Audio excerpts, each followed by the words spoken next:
நாங்க அவ்வளவு சொல்லி நீ கேட்காம போன. அவனை என்னண்ணா பண்ண நீ? நீ நினைக்கிற மாதிரியும் செல்வன் நினைக்கிற மாதிரியும் நிறைஞ்ச கெட்டவன் இல்ல. அவனை வெட்டி எறியணும்னு தான் போனேன்.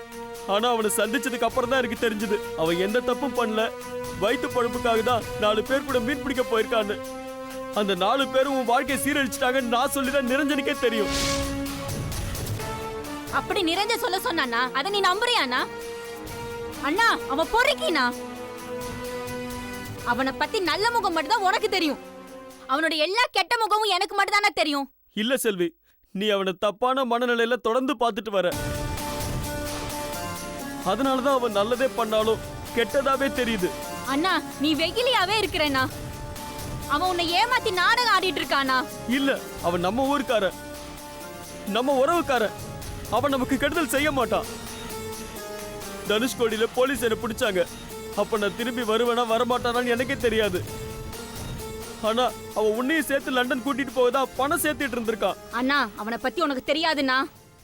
அவன் கிட்ட பணம் காசு நிறைய இருக்குதுண்ணா. அவன் தப்பான வழியில போய் சம்பாதிக்கிறானா?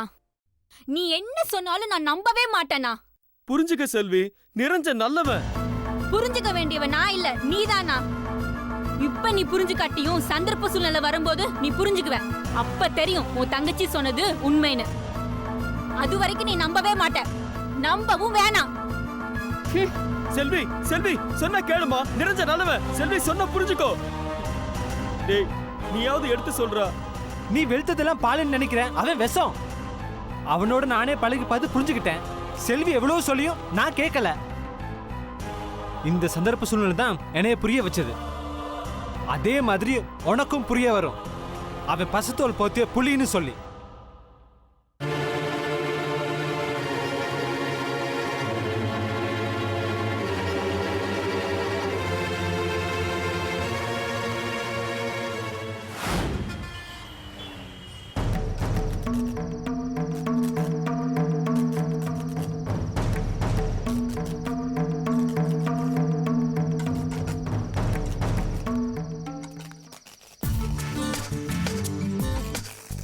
என்னங்க இது எதிர்பாராத நல்வரவா இருக்கு? எதிர்பார்த்தது கிடைக்கலன்னா துன்பம், எதிர்பார்க்காம கிடைச்சா மகிழ்ச்சி தானே. எதிர்பார்க்காதது கிடைச்சா மகிழ்ச்சி, எதிர்பார்த்தது கிடைச்சா கூடுதல் மகிழ்ச்சி. அண்ணன் இப்பதான் வெளியே போனாரு. நான் அண்ணனை பார்க்க வரல கதிர்.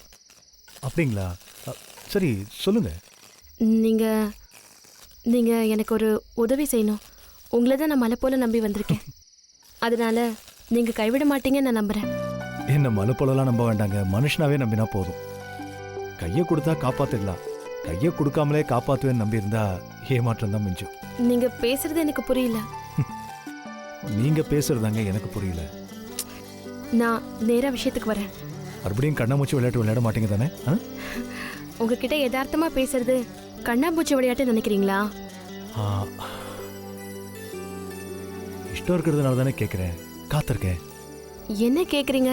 எதுக்காக காத்துட்டு இருக்கீங்க? நீங்க சொல்ல போறத கேட்கறதுக்காக காத்திருக்கேன். நிஜமா சொல்றேன். உண்மையை தானே சொல்ல போறீங்க?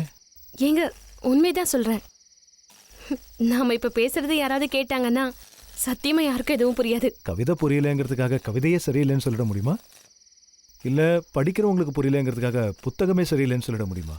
நீங்க பேசுறது புரியலன்றதுக்காக நீங்க சரியில்லைன்னு சொல்லிட முடியுமா? அப்படிதானே சொல்ல வரீங்க? அது உங்களுக்கும் பொருந்தும். போதுங்க இந்த வார்த்தை விளையாட்டு. நான் வந்த விஷயத்த சொல்லிடுறேன். சரி. செல்வா இன்னும் 2 நாள்ல லண்டன் போறான். அதுக்கு ஒரு 10 லட்சம் பணம் கட்டணும். நல்ல விஷயம் தானே, சந்தோஷம். பணம்லாம் கட்டிட்டீங்களா?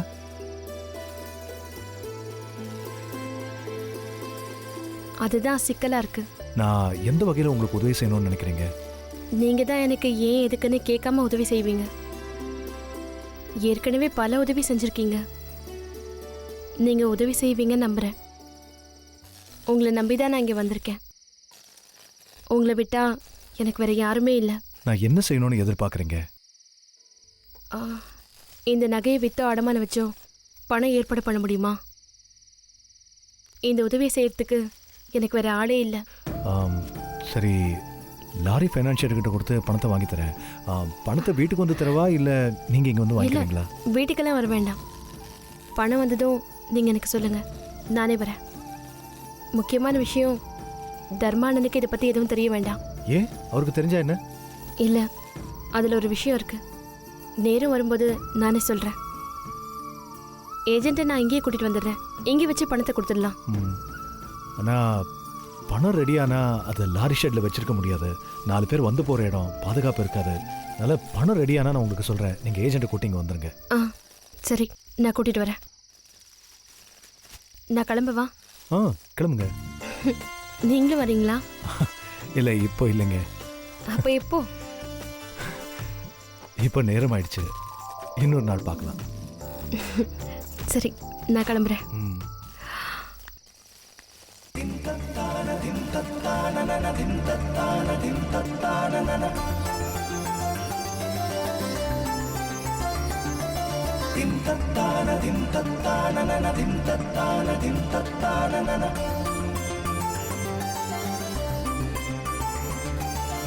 tattana dim tattana dim tattana dim tattana